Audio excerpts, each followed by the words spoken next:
সততা ও সত্যবাদিতা সর্বদা সত্যর উপর অটল থাকা ইমানদারের লক্ষণ। মিথ্যা হলো পাপের জননী। আল্লাহ তাআলার একটি গুণবাচক নাম সাদিক বা সত্যবাদী।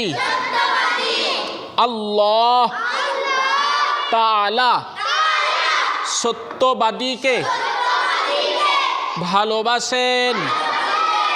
সত্যবাদীরা মানুষকে অনেক অন্যায় কাজ হতে বিরত রাখে।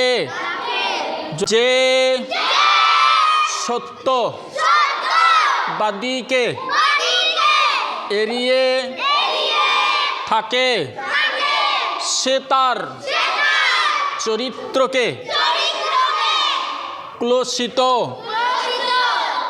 করে, দুনিয়া ও আখিরাতে ক্ষতিগ্রস্ত হয়।